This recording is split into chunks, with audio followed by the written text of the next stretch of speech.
اب ایک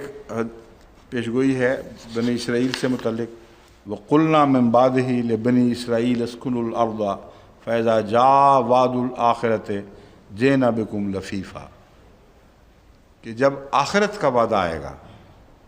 اس وقت ہم تمہیں ساری دنیا سے سمیٹ کر اکٹھا کر دیں گے۔ اب یہ جو دور ہے یہ آخرین کا دور،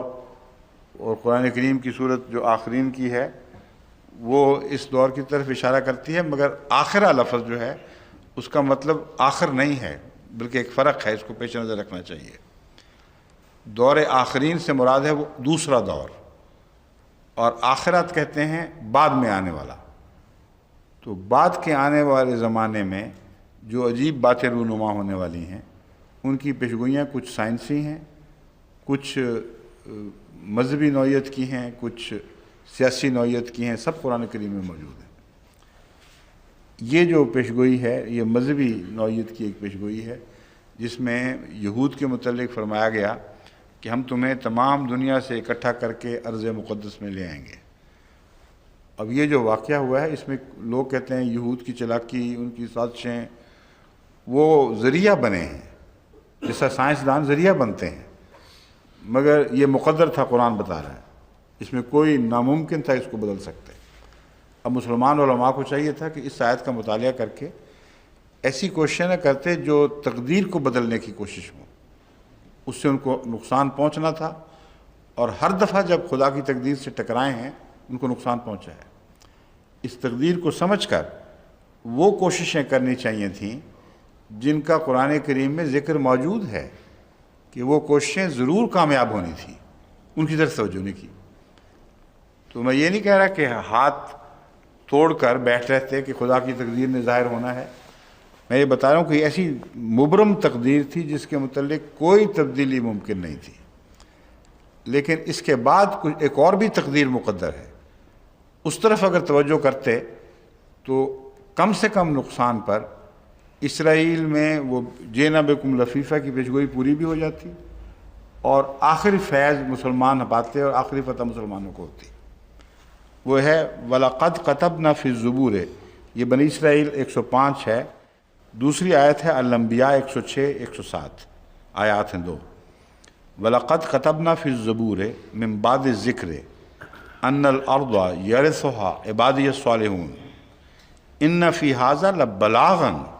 لِقَوْمٍ عَابِدِينَ۔ کتنا کھول کر خدا تعالیٰ نے یہ پیغام سمجھایا تھا کہ اب اگر تم اس زمین پر قبضہ کرنا چاہتے ہو تو عباد الصالحین بننا پڑے گا، خدا کے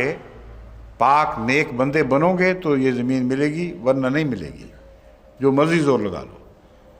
ان فی ھذا لبلاغا لقوم عابدین، اس میں ایک بہت بڑا پیغام ہے۔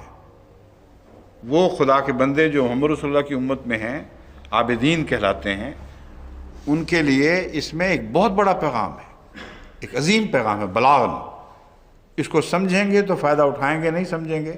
تو ٹکرے مارتے رہیں گے، ان کا کچھ بھی نہیں بنے گا۔ اب تک تو نہ سمجھنے والا دور چل رہا ہے، بس یہ درس سن رہے ہیں، عرب بھی تمام دنیا میں لوگ سن رہے ہیں، ان کو میں سمجھاتا ہوں کہ اس پیغام کو سمجھیں، یہ بلاغن ہے، بہت بڑا عظیم الشان پیغام ہے۔ اس کے تابع اپنی روزمرہ کی زندگی کو صالح بنائیں، اور یہ صالح بنانے کا جو مضمون ہے اس کا حکومت کے تختے الٹنے سے کوئی تعلق نہیں ہے۔ حکومت کے اسلام کے نام پر تختے الٹنے کی کوششیں جو ہیں یہ اسلام کو یا اسلامی دنیا کو مزید کمزور کریں گی۔ کبھی بھی اس کا فائدہ نہ ماضی میں ہوا ہے نہ آئندہ ہوگا، اس لیے یہ ظلم نہ کریں اپنی جان پر۔ ایک خودکشی کے بعد یہ دوسری خودکشی ہو رہی ہے۔ پہلے خدا کی تقدیر سے غلط طریق پر ٹکرانے کی کوشش کی گئی، اور اس سے نقصان ہوا، جتنا تھوڑا ملنا تھا اس کو بڑھا دیا گیا بہت۔ وہ اسرائیل جو اسرائیلیوں کی کوششوں سے ملنا تھا ان کو، وہ تو چھوٹا سا خطہ تھا۔ جو اسرائیل ان کو مسلمانوں کی ناسمجھی کے نتیجے میں، ان کی لیڈرشپ کی غلطیوں کے نتیجے میں ملا ہے، وہ اس سے کئی گنا زیادہ ہے۔ کیوں جی آفتاب خان صاحب، کتنے گنا زیادہ ہے وہ؟ میں نے گلف کرائسس میں حساب کر کے بتایا تھا، 20-25 گنا بن جاتا ہے، بہت زیادہ ہے اس سے جو اصل تھا، بالکل چھوٹا سا تھا۔ تو یہ آیت جو ہے یہ زیر نظر نہیں الانبیاء کی 106 107 اللہ تعالیٰ فرماتا ہے کہ تمہیں مل سکتا ہے، مگر ہم نے زبور میں داؤد کو، جس کے نام پر صہیونی تحریک چلی ہے، زائن ہل کا حضرت داؤد سے تعلق ہے، تو زائنسٹ موومنٹ نے جو اسرائیل لین لیا تھا، اگر تم چاہتے ہو کہ اسے حاصل کرو تو زبور پڑھ کے دیکھ لو، وہاں ہم نے یہ کہا تھا کہ بالآخر یہ زمین میرے عبادت گزار نیک بندوں کو ملے گی، عبادی الصالحون، اور اس پیغام کو بھول گئے، حالانکہ تنبیہ بھی تھی ان فی ھذا لبلاغا لقوم عابدین۔ تو قرآن کریم ہر موضوع پر پیشگوئیاں ایسی واضح فرماتا ہے جو کھیل تماشے نہیں ہیں، جو جادوگری سے کوئی تعلق نہیں رکھتی، لیکن ایسا جادو ہے جیسا دنیا میں کبھی دکھایا نہیں گیا، یعنی وہ کھل کے پورے افق کو گھیر لیتا ہے، اور اس میں ذہنی تاثرات وغیرہ کی کوئی بحث نہیں رہتی۔ جیسا سورج چڑھتا ہے اس طرح قرآن کریم کی پیشگوئیاں جب سچی نکلتی ہیں، ثابت ہوتی ہیں، تو سورج کی طرح چڑھ جاتی ہیں۔